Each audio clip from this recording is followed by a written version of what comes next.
Hey there, it's the real Jason Duncan. I've got a special announcement for you really quick. I am hosting the Exit Lifestyle Conference in Nashville, Tennessee, February 3rd, 4th, and 5th, 2022. You don't want to miss it. Go to theexitlifestyle.com to learn more. But I only realize in hindsight that the whole thing had been fueled on a false foundation of sacrifice. And there's no joy in that. And where there's no joy, the end result has to be around disappointment, a sense of letdown, because you expected something that you were never going to get, which is a sense of fulfillment from chasing basically a false god. And so that's what I was experiencing. But I didn't have the self-awareness to realize that at the time.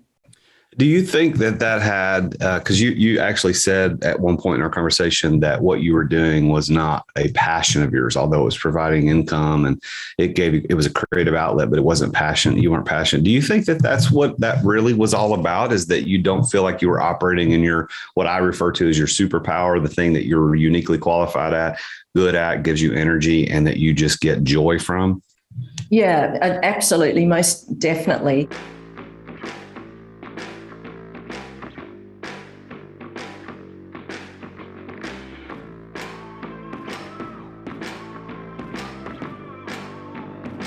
In today's ultra-competitive business world, being a successful entrepreneur or business owner can be very challenging. Fortunately, contemporary times have blessed us with resources for tackling those challenges and getting us to success more quickly than we could have imagined. Welcome to The Root of All Success with the real Jason Duncan, a podcast that explores how the world's most powerful entrepreneurs grow incredible companies.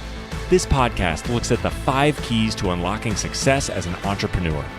A successful educator turned entrepreneur, Jason's mission is to use his gifts of teaching and leadership to help others get the results they want out of life.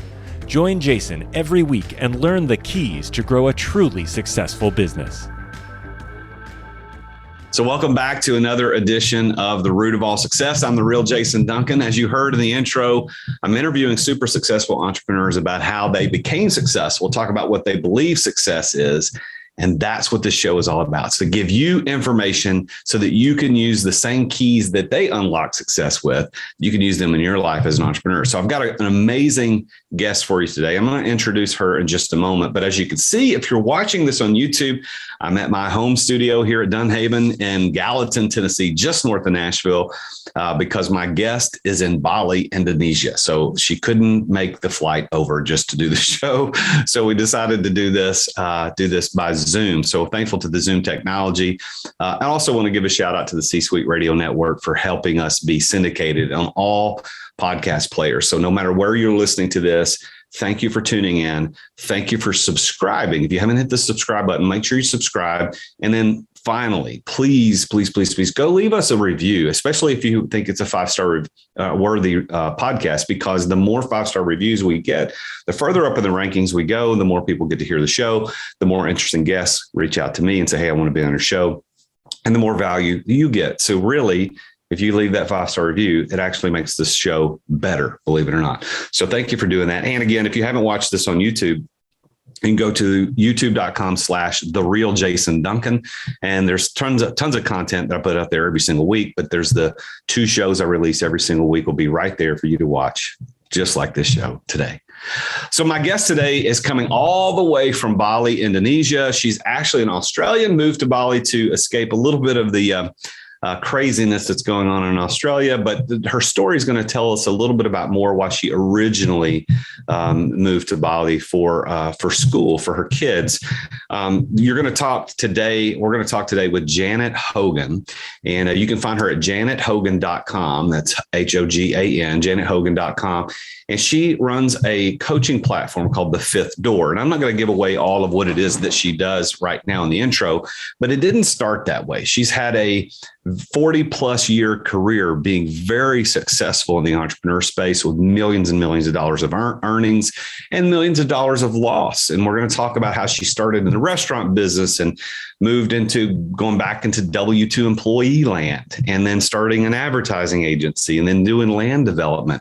And she's got a case study in patience, because that land development project, while it made $23 million, you're going to find out, actually took her 10 years to do it. And there's some reasons behind that.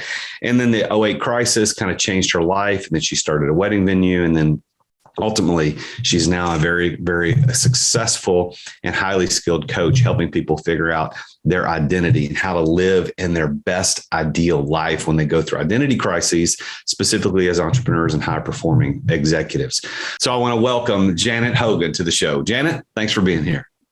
Well, it's my absolute pleasure to be here, Jason. And thank you for inviting me. And what about the miracle of technology? Isn't it fabulous that we can do this? I'm still pinching myself. It's maybe that's one of the gifts of COVID.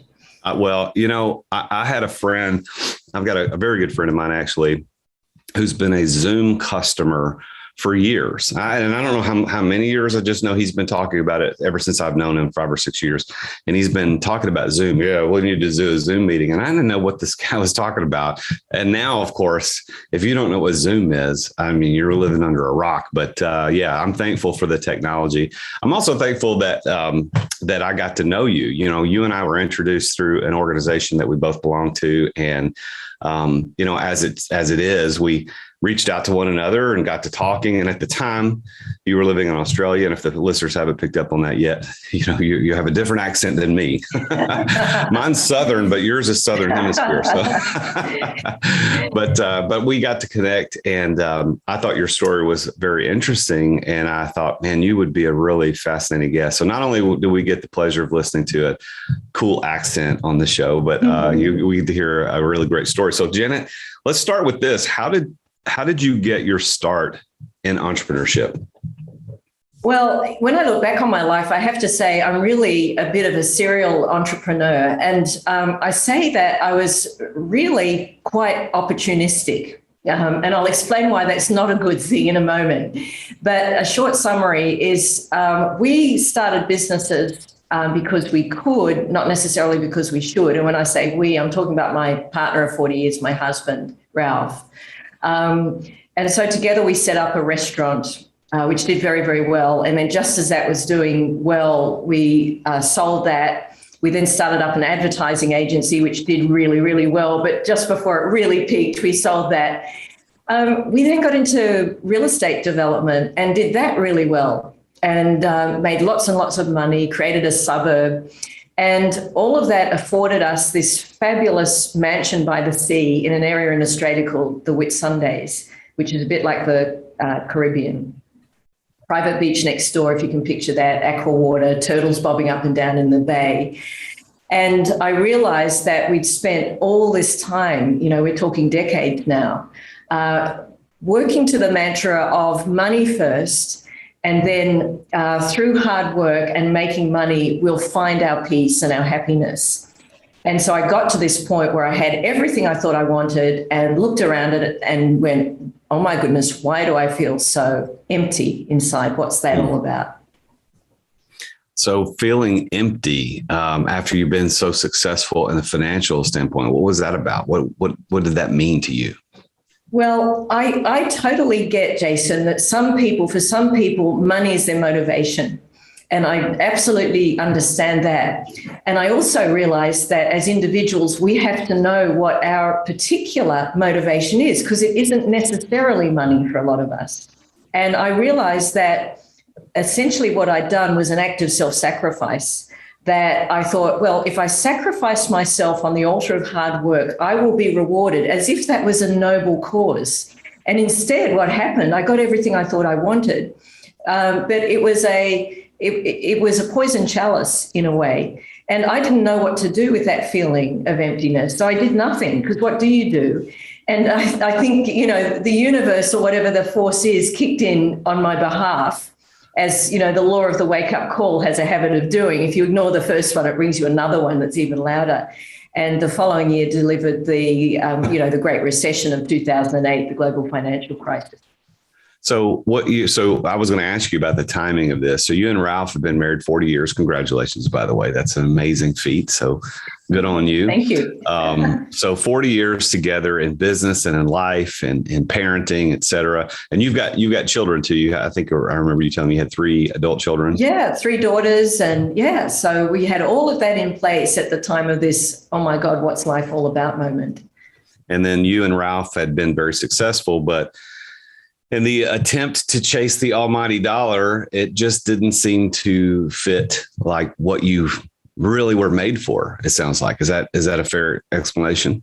Yeah, I think one of the big risks in running a business and being a business owner is we put so much of ourselves into it. You know what that's like because you've done it. You know, you've walked this path.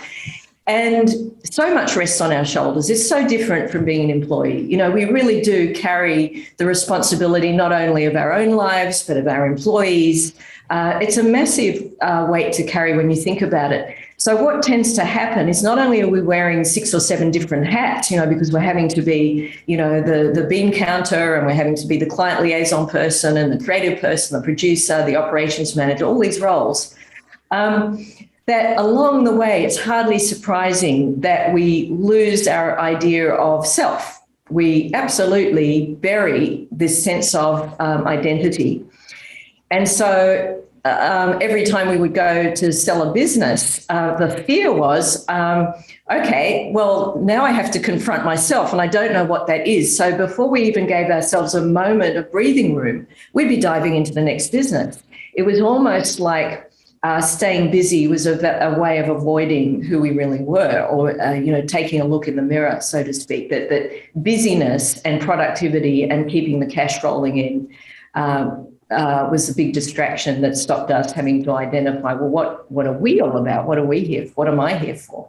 Yeah, isn't that I talk about this a lot, and isn't that funny how so many entrepreneurs and business people in general use busyness as a badge of honor, or as an indicator of success. And how are you doing? Well, I'm busy. Oh, that's good. You busy these days? You get like busy seems to be the thing. And I remember, I guess was it 2018 or 2019? I forgot what year it was, but I'm not often one to make New Year's resolutions, but I made one that year. And I said to myself, I will not say I am busy all year long unless it is 100% true, because I just knew that we have a propensity to say that we're busy. And it was so freeing to really catch myself to say I'm not busy. So I love now when people say, hey, you guys busy? Well, not really, but it's good. Like I'm good. But the other part of what you said, Janet, I think is really important. And I want to go more into your story before we talk about this. But I think what's interesting about this identity crisis, you didn't use that phrase, but you and I talked about this before when we spoke last and prepped for the show, is this identity crisis as very successful entrepreneurs. When we exit a business, we can experience that identity crisis. And for you and Ralph, you guys were going from business to business to business to business. And so your identity was changing, except for the fact that you were just the owner of the business. And at some point, when you finally stepped away from all of it, so to speak, you're like, well, who am I? And I know I did the same thing. And I really want to dive into that. But before we talk about that, what was your first business? Like, what was it that you actually did, you and Ralph, or you alone? What was your first business? Well, to wind back a long way back in time, Jason, to the late 1970s, would you believe? And my mum had a restaurant in a street in Sydney that was in the same street as Ralph's restaurant. And hers was empty, his was always full. So we thought, we better check out the competition. And sure enough, the food was amazing. This is back in the day when food was basically just meat and 2 veg on a plate, you know, even at a restaurant. And so this place, people would actually cart their video cameras, which were like mini television sets, on their shoulders to film the food, because it was actually the first art-directed food. And so needless to say, I was pretty blown away. So we started, you know, going out. And then when we were together, and it was pretty clear that we wanted to spend the rest of our lives with each other, that's when we embarked on our first business, which turned out to be a restaurant, or a cafe, if you like, that was into punk food at the time. I know that's hard to believe, but we'd have punk. So that's like food that had a bad attitude about it, but it was really good food, really well made. So for instance, instead of saying terrine de poisson, it would be like shark terrine or jaws, and it would have a little fin on it, like a shark fin, and red tomato coulis as a blood trail on the plate. Anyway, it was a lot of fun, and we got the award for the Bent Fork Award for the best cheap restaurant in Sydney, which was actually quite a good award back in the day. But it was absolutely a labour of love. We were open 7 days a week, breakfast, lunch, dinner, and we quickly exhausted ourselves. So not surprisingly, we then leapt to the next thing that we could do. And that, as it turned out, was advertising. So did you sell the restaurant or did you just close it? We sold it, to a couple who we got carried away on the creative side of things. They were much more bottom line focused, and I think they actually did quite well out of it. But we created we did the hard lifting, and I think that happens a lot too. The first person, breaks the ice, does the heavy lifting, creates a reputation, and then it's quite easy for someone to step into that and go, right, now let's make it, a really profitable business. So you sold the restaurant and built and sold a restaurant, and then you move into advertising. So was your advertising a general advertising agency, or were you specifically involved in radio, TV, or some other form of advertising? Yeah, it was pretty general. So I actually, a group of the guys who used to come to our restaurant happened to run the most successful ad agency in Australia at the time. And I'd always had a passion for writing. So, and Ralph's background was advertising too. I thought I was actually going to go into journalism. And he said, no, get a job in advertising. It's way more lucrative. Because it was still all about money. Money was the bottom. We were now moving into the 80s, the greed is good era, and everything was justified by money and getting to the top and beating everyone else. That was the ethos of the day. It sounds so foreign now. So basically, I got a job at this fabulous agency. I was like their token Sheila. So Sheila is an Australian word for girl or woman, and they were a very male agency, and everyone said I'd last about 5 minutes, but I ended up working for them for years. And that gave us the foundation to set up our own agency, which we ran very successfully. So you went from restaurant to W-2 employee, or I don't know what you guys call it, but in the States, you're W-2 employee. So W-2 employee, then open an agency. Is that right? That's correct. Yeah. And how long did you own the agency? So we opened that in 91. We'd had a spell as freelancers prior to that. So we were used to, running down to the letterbox and seeing if there was a check there waiting for us. That was back in the analog days. And then from there, 1991 till 97, we ran that agency until we merged it with another agency. And it was really the first, if you like, creative cooperative. So we started off with this fabulous building, a very old building, and in every office was a different person who represented a different expertise. So there was an art director, an illustrator, a TV producer, there was us, the writers, and producers and so on. And so eventually it was inevitable that we turned that into, a fully fledged agency. And that's where we started, servicing clients all across the board, doing a lot of controversial advertising that we became famous for, like the first sexist campaign created by an all-women creative team that caused a stir. Again, it was very successful. But it's not what I would call my true passion in hindsight. So when you left the agency, you said you merged the agency with someone else. I assume that merger ended with you not being a part of it ultimately. Is that correct? That's correct. Yeah. So by that point, we had 2 young children and we wanted to give them a better life. And we thought the way to do that was to move out of the city environment and take them to a small community in a more regional area. And that's when we moved to the Whitsundays. And it was interesting because email had only just come out at that time. And our big client, our main client, it was the banana industry. And they actually invested quite a lot in advertising back in the day. And so I said, we're going to be moving to Queensland, but we'll still be doing the work. And the client said to me, we'll put the account out to tender in that case. He didn't even, miss a beat. And I said, all right, no, actually, I rang him the next day and said, we're not going to move. We're just going to go for a holiday.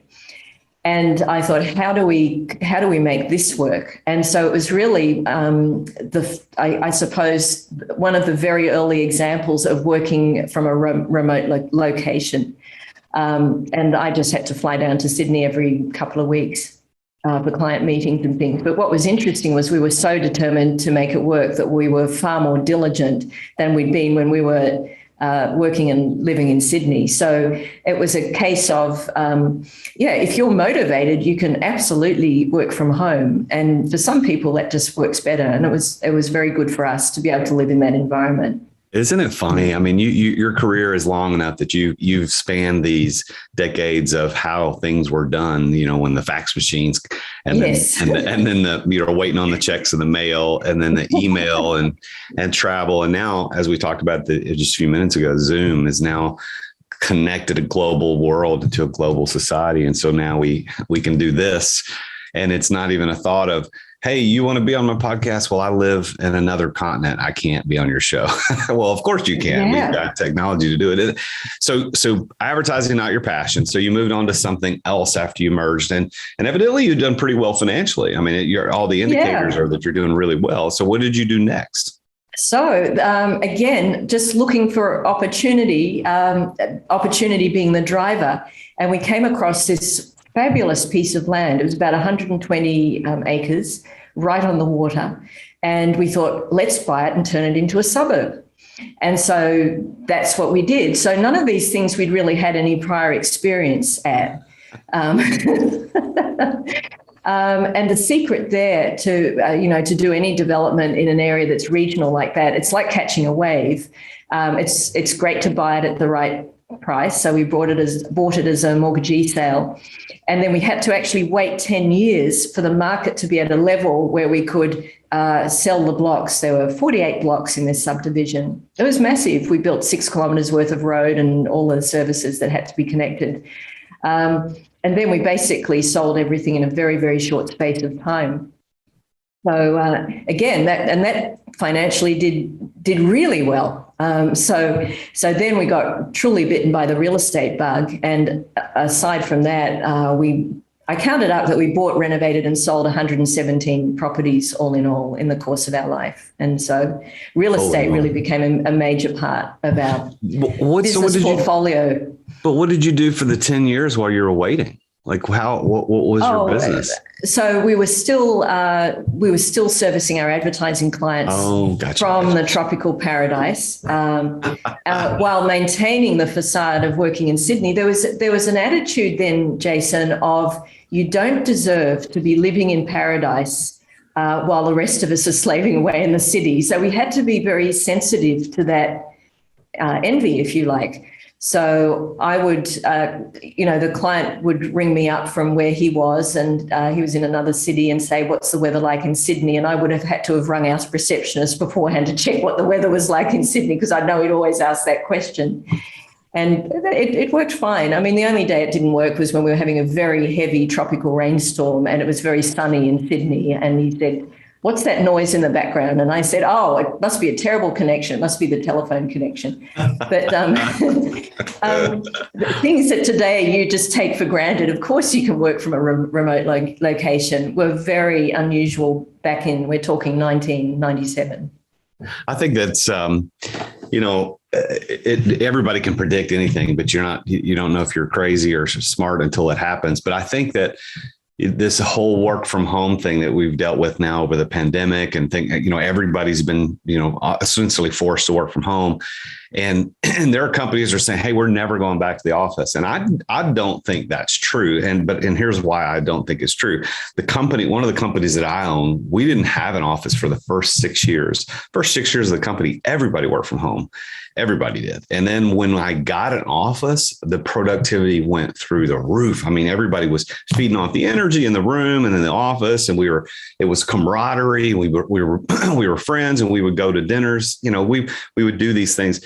But then after a couple of years of doing that consistently, where everybody was in the office, I started giving everybody the opportunity. Hey, why don't you work from home for a day or two a week? I did that. Guess what happened? Productivity goes back up again. And so I think it's the ebb and flow. I think right now we're at this place in our society worldwide. You know, you're actually not in Australia. We'll talk about where you are in a moment, but in that side of the world, you guys are working from home. We're working from home. And it's great, and we're all being productive. But I think in the next few years, there's going to be a resurgence of people wanting to get back into an office. I that's my prediction anyway. I wonder if you agree. Yeah, I've been thinking about that because I'm fascinated by that whole topic. And I think possibly the ideal, and it's partly based on individual needs as well. And maybe that kind of flexibility needs to be built into the system without, risk of envy, but just on the basis that certain people do work better independently.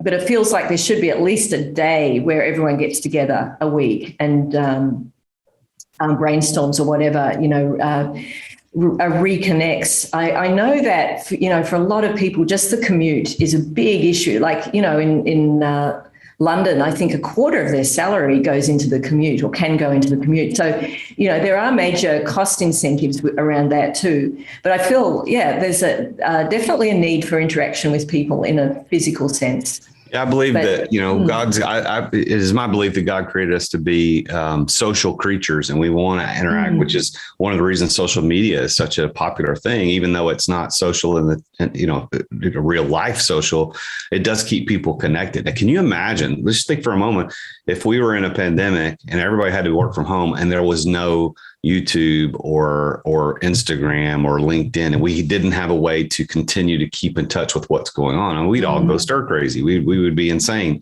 Well, we digress from your story. Let's get back to your story. So that's my fault. All right. So land development and advertising simultaneously, but it was after that decade of waiting. And my goodness, there's a case study in patience. So the decade of waiting to sell this suburb, this development, this land development, where you really cashed out. What happened next after that?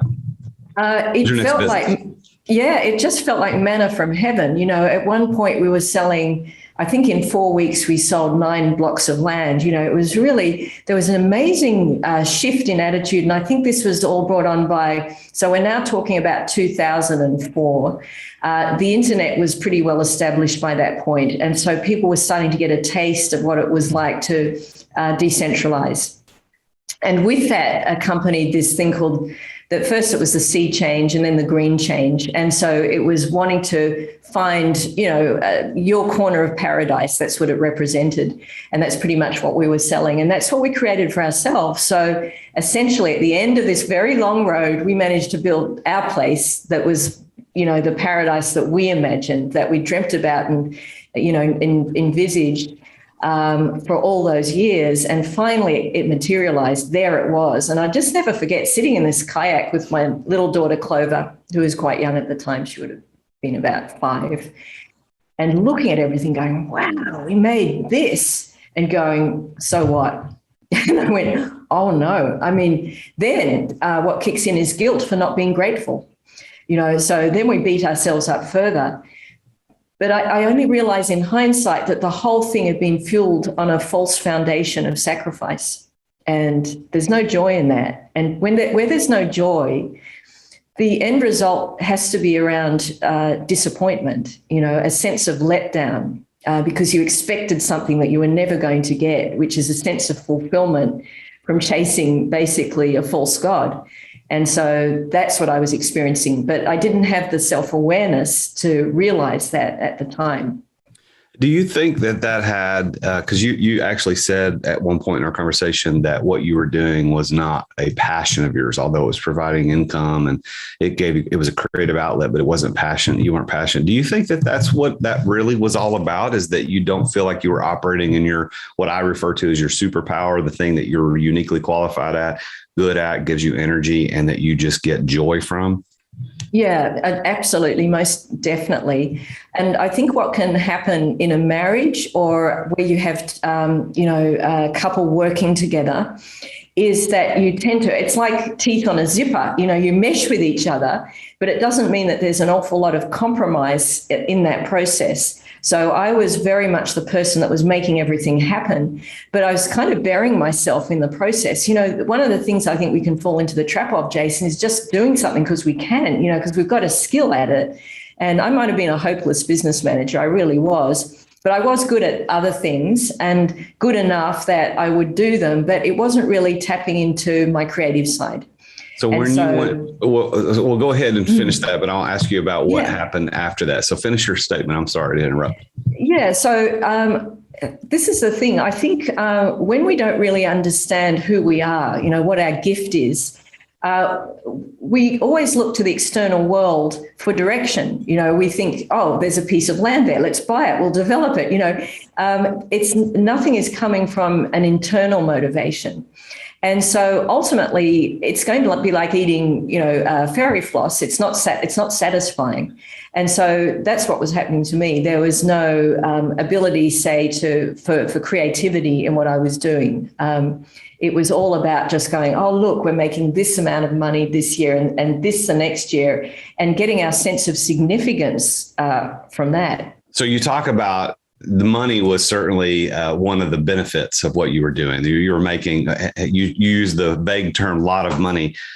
Can you give us a sense of what type of money that is? Because I think a lot of people and the reason I'm asking is not just because I'm curious about money and I'm trying to be nosy, but I think a lot of people who listen to this show, they understand what lot of money means, but to them that's different. And they're attempting to pursue entrepreneurship because of that. And so can you give me a sense of what you don't have to be very specific, but give us a sense of what a lot of money was for you. Yeah, a lot of money for us. What the development gross was about 23 million, which for us coming from very humble origins was a very good result. And there were costs to come out of that. But I suppose by the end of it, we were left with about 10 million. And that for us represented everything that we needed to be financially self-sufficient, if we invested that. However, what was interesting was even though we got to that point, Jason, we still wanted to make more. Isn't that weird? And I think that poor people, and I say poor people, not derogatory, I'm just absolutely defining a person, a poor person who doesn't have the ability, or not ability, but doesn't have the wealth that you and I and others like us might enjoy, look at that and say, you guys are always greedy. You're always wanting more. But the reality is, everybody wants more. Once you get something, goals grow, ideas grow, the attainment continues. So you sold your development for 23 million. You netted 10 million. Okay, this was awesome. Let's go. Let's do more. Even though to anybody, they would look and say 10 is enough. 10 is enough. And I don't like the word enough. I really don't like the word. And we could even get into this if you want to, I want to talk about it a little bit, but this idea of enough, it's almost selfish, because what does that mean? Like, I just want enough for me. I don't care about my wife and kids. I just want enough. You would call me selfish. I said, well, I just want enough for me and my wife, but not my kids. Well, that's selfish. Okay. Well, I just want enough for me and my wife and kids. Okay. Well, that makes sense. How come just adding a couple more people now doesn't make me selfish? And what I mean by that is, I think that as entrepreneurs, we have the unique ability to create generational wealth that impacts humanity everywhere. So enough doesn't exist. It's not greed. It's the opposite of greed. I think most people think that that's what I'm talking about. But the reality is 10 million, life-changing money. But you're like, wait, we want more. Why? Because you have a good heart and you want to impact the world. Am I saying that right? What do you think about that? Yeah, if that were me now back then, yes. But me back then was a scared person operating out of fear. So that it's not enough was actually coming from lack. And so if we said, all right, what are we putting the money towards? It's still essentially, back then, it's still essentially, selfish stuff, if you like. Oh, well, we could have a part share in a jet, and that way we could travel anywhere fast, or the holiday house, or this was still very much the thinking of that era. Now it would be a totally different equation. So I'm talking as someone as a product, if you like, of that time. And that's really what we were operating under. And that's why I had to have the crash that I had. Well, talk about that. So you land development was not the last thing, because you had other stores, and now you're doing something completely different. So let's go quickly through those last few steps. Then I've got some specific questions about how that all came about. Yeah. What happened next? So the next thing was, after that moment of I've climbed the top of the mountain and the view sucks from up here, what next? Because I didn't do anything. That's when the higher forces took charge and delivered the 2008 global financial crisis. And so that was really one of the most painful years in my life, watching over the space of 12 months as just about everything that we'd spent all that time working for collapsed, because we took out a margin loan to accelerate our wealth.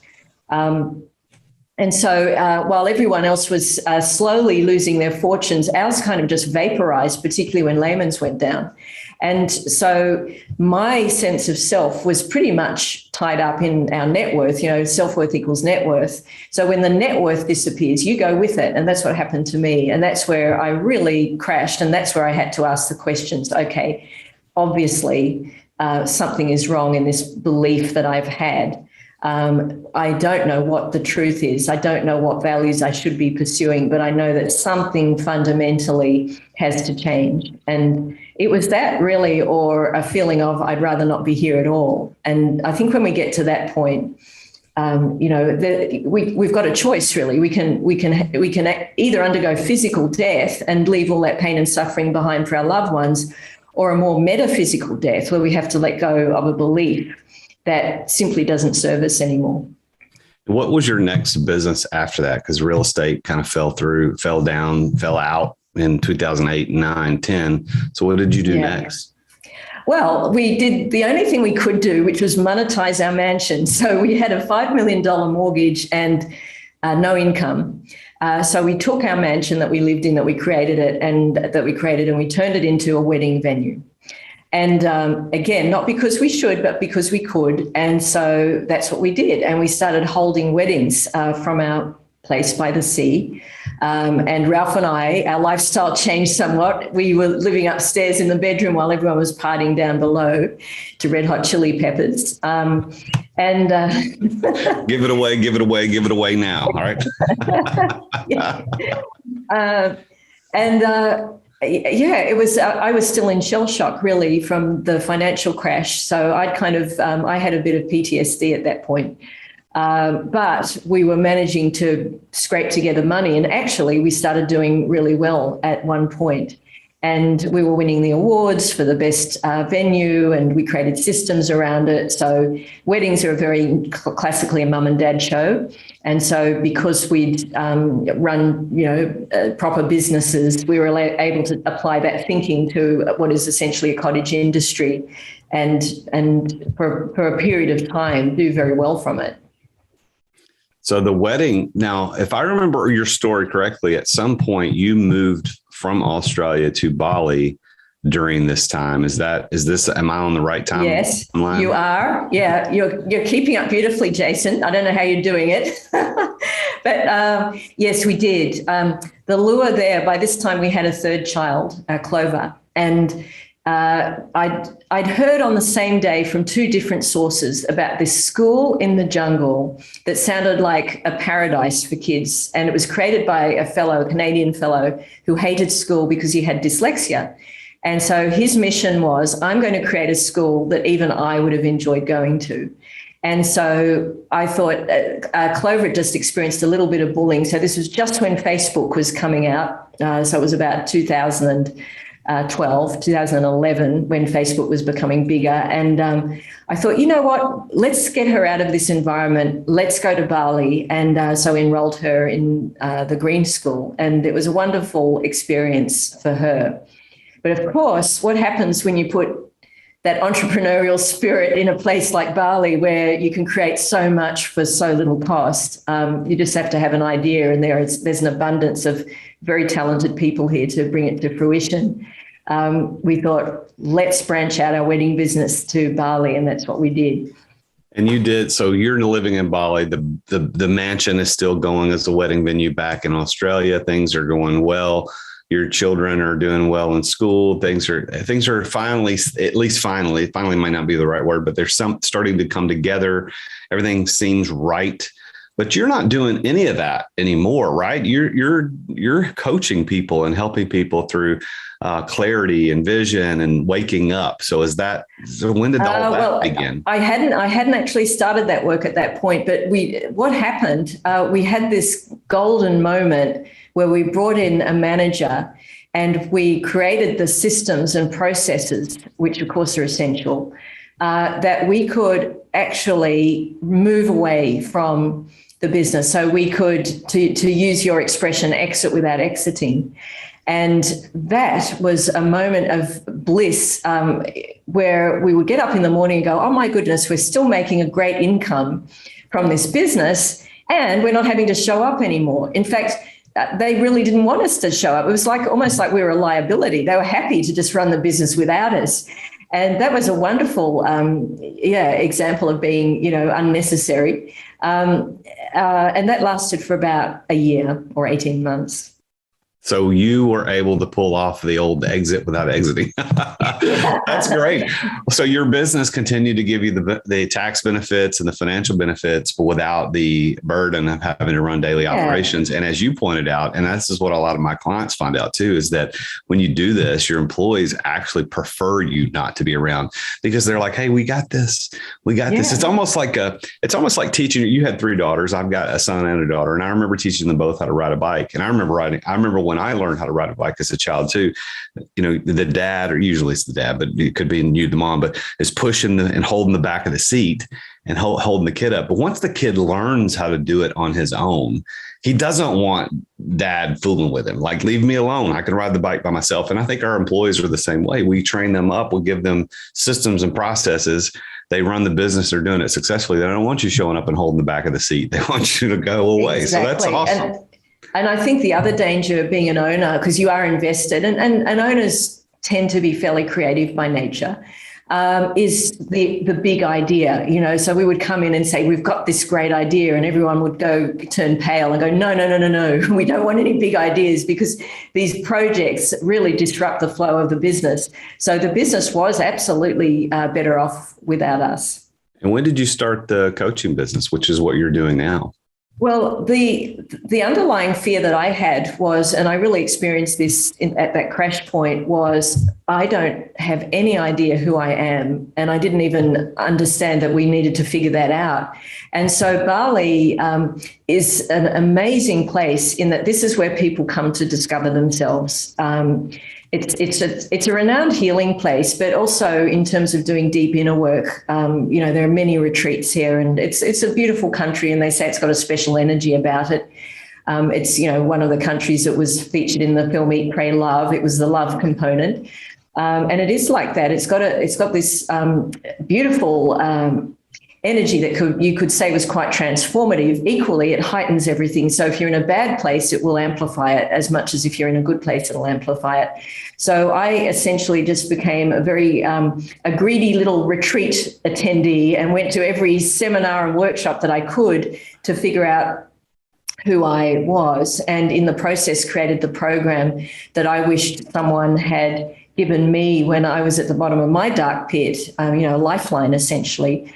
And it was called The Fifth Door, and it was really all about helping people achieve a certain level of self-awareness that they could make these important life decisions, like, should I be opening up this business? Does this make sense? Not coming from opportunity, but coming from a place of, because I have this vision and I want to see this vision fulfilled, and this vision comes from within me. So it's nothing to do with, external circumstance. And I thought, how awesome would it be to teach this program to kids while they're still at school, at age, say, 16, 17, when these ideas about, should I go to college? What should I do? They can get some clarity before they leave school. So the Green School was gracious enough to allow me to teach this program, the Fifth Door, which I did. And it went really well. And I loved writing the reports for the kids, and just to help them with heightened self-awareness, go down, a better path, so they didn't have to make so many mistakes from the get-go. But what was interesting was it was the parents who picked up on it because they were reading the reports and going, oh, I wouldn't mind knowing this stuff about me. So that's when I started branching out and teaching the parents. So was the fifth door a retreat that some other person kind of started and you took over? Tell me about how that works. No, it was really, I suppose what frustrated me, Jason, was that I was trying to figure myself out. And back then, it seemed like a lot of these seminars and personal development programs were almost like Ponzi schemes, so you go in at the bottom level, enticed by a very, possibly cheap deal, $99, to revolutionize your wealth management skills. And then you'd be upsold and upsold and upsold. But it didn't seem like anyone was taking responsibility for the client journey, for getting you specifically from a point of, non-awareness, if you like, to awareness. And I thought, this is ridiculous. I mean, apart from it's kind of criminal taking money from people without really taking responsibility for the outcome. And so I thought, well, I'm just going to create this program out of basically things that I picked up along the way, or I figured out intuitively for myself. So that 5-door model, the fifth door basically represented crossing the threshold into the ideal life. And I felt it was helpful to give people a bit of a model so that they could work out which door they were currently behind and that there might be a better life for them. So you just kind of took the best of the concepts that you were learning by attending retreats and these things, and you were thinking, I want to get rid of the nasty stuff that you feel icky about and what they're attempting to do, pull in the good stuff, create your own system called the fifth door, and started teaching it to school children and then eventually their parents. Yeah, that's exactly right. And so I was teaching it from here, from where I'm speaking to you from right now, a venue called Saratoga in Bali.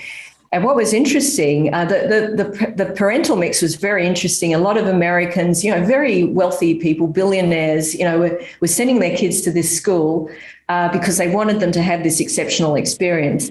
And so I could bring them to a place of intellectual realizing what their ideal path was. But then I hit the biggest obstacle of all.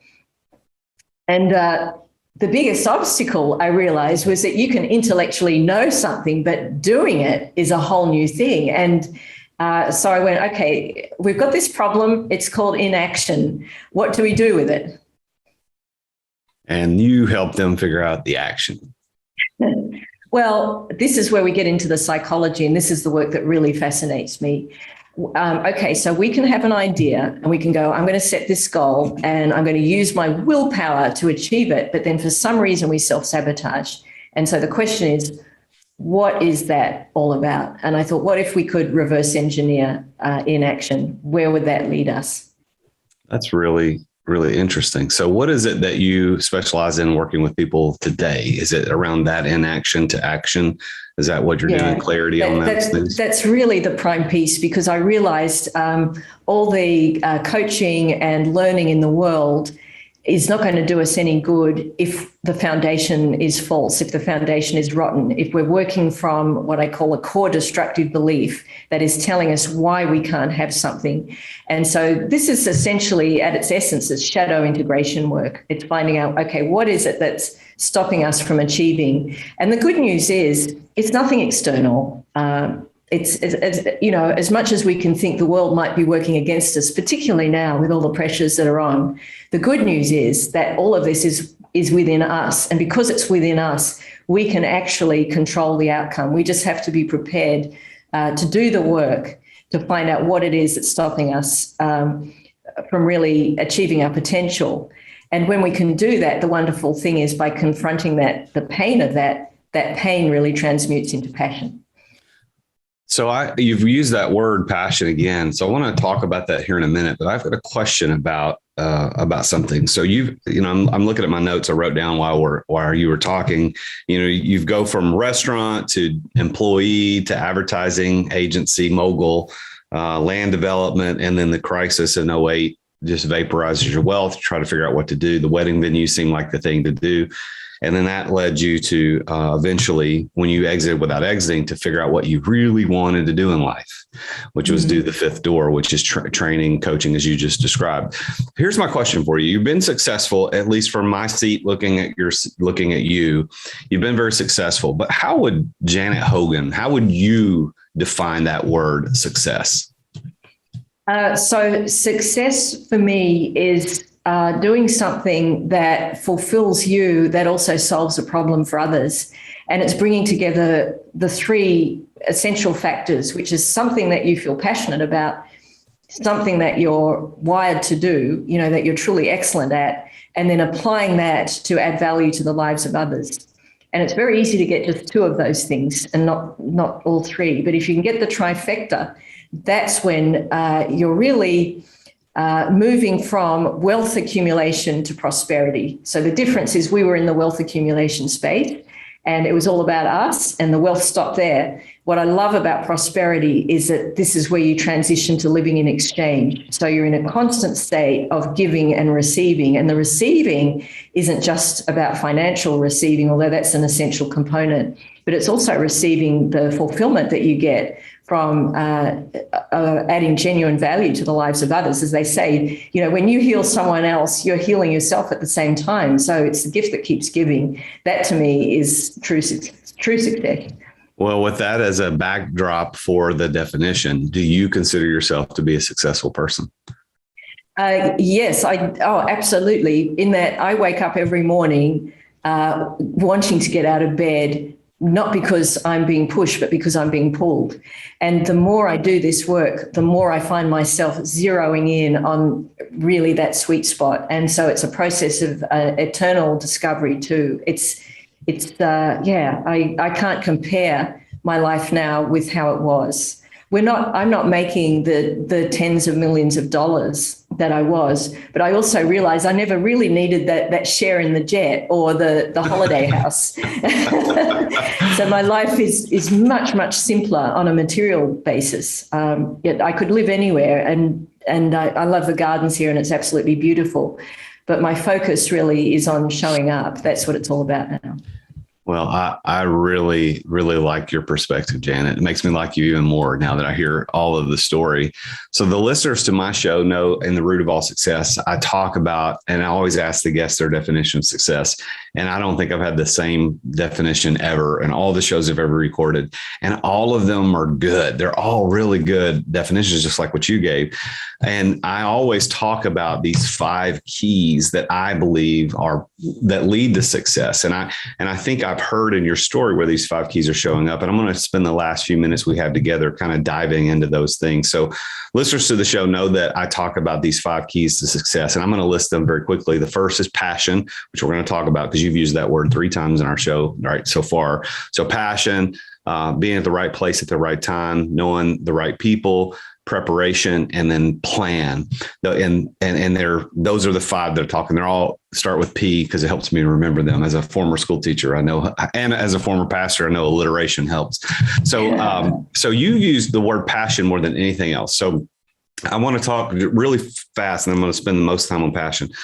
You be in the right place at the right time. If I could look at your story, you talked about that street where your mom and dad had that restaurant and Ralph's family had the restaurant. So that seems to me like right place, right time. Also, the fact that you owned that $5 million mansion in the middle of a crisis where you needed cash flow, it provided you the opportunity to get cash flow, even though it was accidental. It wasn't intended. So again, those indicate to me right place, right time.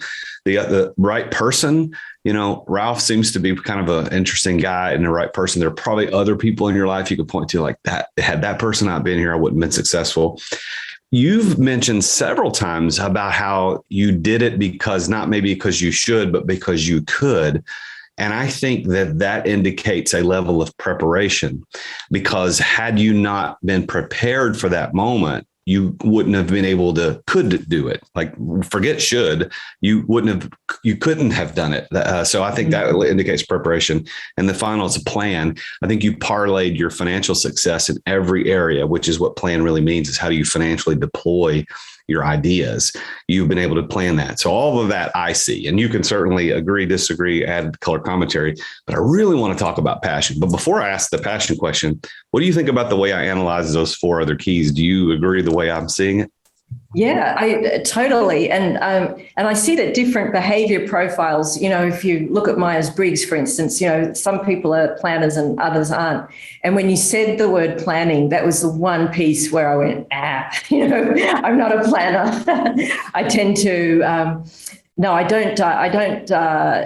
don't basically agree with just flying by the seat of your pants. It's not that. But there's something, Ralph's a planner, so I think sometimes that can come down to behavior styles.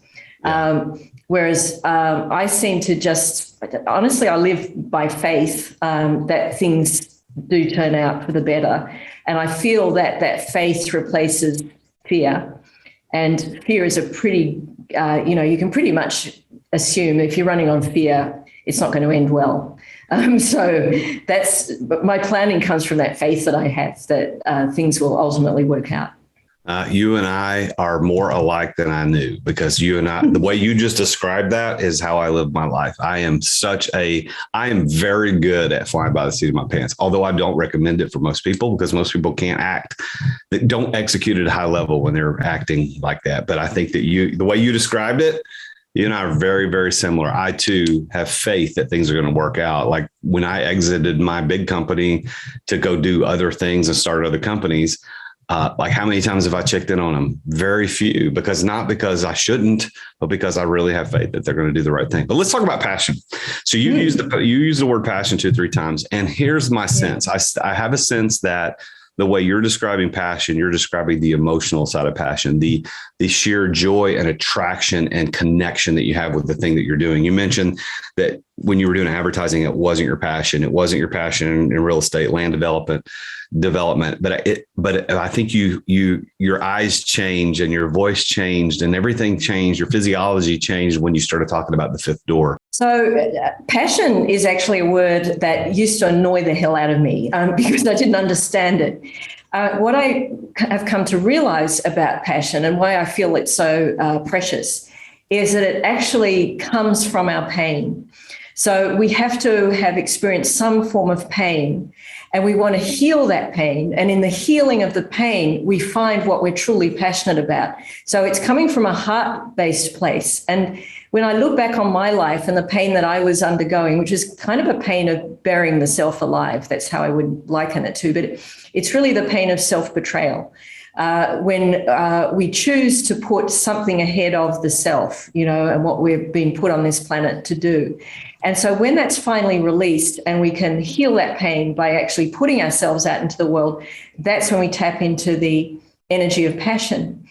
And passion in and of itself, though, is unformed energy. So we have to, we can't just spray it around like a fire hose. We then have to channel it into our particular power, whatever that is. And then, of course, that power, we're getting into P words here, Jason. That power is then directed to purpose, which is working for a higher cause. But the passion is the thing that gets it all started. It's the fuel. It's the rocket fuel. So I think that when I talk about passion, I think what most people misunderstand is that passion is only the emotional side of passion. There's only this emotional, I'm not passionate about so-and-so, so I could never be successful. That's not true. Like I was never passionate about LED lighting or electrical contracting, but I developed and built a multimillion-dollar company in that area because I had the other side of passion, which is where the actual word comes from. And you were alluding to this a little bit, but the word passion, the etymology teaches us that it comes from the root word meaning willing to endure. You could even say willing to suffer. So willing to endure. So if you're willing to endure for something, if you have this pain, as you were talking about, and you push and you're willing to endure through the pain, that's passion. That's what it means. That's the mental side of passion versus the emotional enjoyment side of passion. And I liken it to, the passion of the Christ. It wasn't that Jesus was excited or had joy to go to the cross. It was that he was willing to endure the pain for a greater cause, which you talked about. So in your life, how does that side of passion show up in your entrepreneurial story? Passion in that sense is what gets me through everything. So it's not an act of willpower. It's very much, it's an act of heart, I would say, that is informed by spending many years not in that space. So I think the ability to persevere, this is me talking personally, comes from having, if you like, suffered in the space of not being really invested in what I was doing, just going through the motions, almost robotically, because I could. But now I am actively invested in seeing what I do land at the other side, in other words, have an effect. And that creates this passion leads to so many things. It leads to perseverance. It leads to creating something that is to have an outcome. It leads to productivity, effectiveness, all those things. It's almost like if you took it away, you'd have a lifeless body. It's like the lifeblood of a business that ignites the vision. It does everything. And it's a hard thing, though, I think, to really communicate, because if you're talking to someone who hasn't experienced that, they can get quite repelled by that idea, Jason, as I remember I did. It's a hard one. It's almost like you've got to talk about it in theory and hope that people get it. And when they finally get it, then, their business life really takes off from that point. Well, I appreciate so much getting to spend the time talking to you, Janet, because I look at this, restaurant to advertising to land development to wedding venue to coaching, helping people through these identity crises of not knowing who they are and what they're supposed to do and live that ideal life. And so I am really intrigued by your story. How would listeners get in touch with you? So if they say, hey, I like this lady, I want to talk to her. So how would they get in touch with you? So the easiest way is via my website, which is janethogan.com. And I love LinkedIn as a platform as well. So you'll find me on LinkedIn. And if you want to email me direct, we can do it that way too. So there's just janet@janethogan.com. So, anyone who might be feeling a little bit lost in the entrepreneurial space, or maybe they're running a business and like I was, terrified of selling it because I didn't know what I would do. Understand that that's absolutely normal to feel that way, but it's probably a symptom of a loss of identity. And that's all that's required at that point, is to do a deep dive into the self, which doesn't have to be painful or protracted, but to shed light on what it is that you really are supposed to be doing with your life. And that's really when the joy begins. Yeah, I know that you and I spoke a long time ago, well, maybe not a long time ago, but months ago, about the identity crisis I went through when I exited my business. And I think that so many entrepreneurs who are listening to this show right now know that, as a coach, I help people exit their businesses without selling them. And what I try to help also prepare them for is that identity crisis that they're going to experience. Because if you've been introducing yourself as the president, CEO, the owner, the chief bottle washer, and the order taker at the company that you built, and now you've exited that, you still own it, but you've exited it, you're going to have a hard time. That identity crisis is going to last a while because you've been so tied up in that. And I will admit to my listeners, I can help prepare you for that. And I can tell you what I did to work through it, but that isn't my niche. That's not what I do, but that's what Janet does. So if you want to talk to Janet, go to janethogan.com. That's HOGAN. So janethogan.com. And she said you could email her, Janet@janethogan.com. You can find her on LinkedIn. Janet, I'm going to give you the last word. Is there any final bits of information, advice, et cetera, you'd like to give to the audience? Yeah, I just say to anyone who might be feeling a little bit antsy or feeling self-doubt or imposter syndrome, or just that they're not up to the task, just understand there is nothing inherently wrong with you. This is just fear showing its face. And if you can get to the bottom of that fear, understand that core destructive belief that's driving you from the bottom up, bring that to the light. You probably can't imagine how your life can change at that point. You're really enjoying a whole new sense of freedom. And anyone who really wants to achieve at their peak potential, can now do that journey relatively easily and quickly. It doesn't have to take a long time. But that's when you can really enter into the slipstream of your life and things happen effortlessly. So I heartily endorse that as someone who's spent so many decades not in that space. Yeah. Well, Janet, it's been such a pleasure to have you on the show. Thank you for being here. Thank you for dialing in late on your time zone in Bali, Indonesia, where you are. And here we are in Nashville, Tennessee, the United States. So thank you for being here. I appreciate it very, very much. And I look forward to continuing our relationship now that I know you a lot better. So look forward to talking to you later. Thank you so much, Janet. Thank you, Jason. Well, there you have it, listeners. Another successful entrepreneur talking about her journey to success. And while we didn't spend as much time on this show as we do in some others where we dive into all of the 5 keys, it is inevitable that they show up in every story, and they showed up in hers. Specifically, we talked about that word of passion and how that emotional side of passion versus the mental side of passion, and how she was able to tap into both of those to lead her to success. But I think the thing that I want to clue in on before we sign off for today's show is that with Janet, her real life and calling and true passion didn't happen until she exited her business. And specifically, she did the exit without exiting thing, which I talk about a lot. #exit without exiting. She got that wedding venue business running without her so that she could move to another country, help her kids get the services that they needed in the school. And then through that discovered her true passion as a coach and a coach to high achieving successful entrepreneurs. So what are you waiting for? When are you going to exit without exiting? Because your true passion and true life and your true identity could be on the other side of that exit. If you want to know more about how to do that, I run an exit accelerator. It's a group coaching cohort that meets for 12 weeks with 12 entrepreneurs. We do 8 sessions by Zoom, and I show you exactly the 4 steps that I took to exit a multi-million-dollar business that had been recognized in Inc. magazine and Entrepreneur magazine and many other places. I exited that business without selling it to a third party so that I could go find my true passion, part of which is running this show, The Root of All Success. So if you want to do that, go to exitwithoutexiting.com, sign up to join my next cohort, exitwithoutexiting.com. I would be honored to have you be a part. I'm the real Jason Duncan. And until next time, remember, Jesus is King.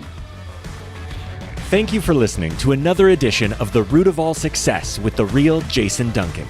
If you've enjoyed this week's episode, we invite you to visit therootofallsuccess.com to access the show notes and other helpful resources. Take charge of your business. Grow it from great to incredible. Join us again next time here on The Root of All Success.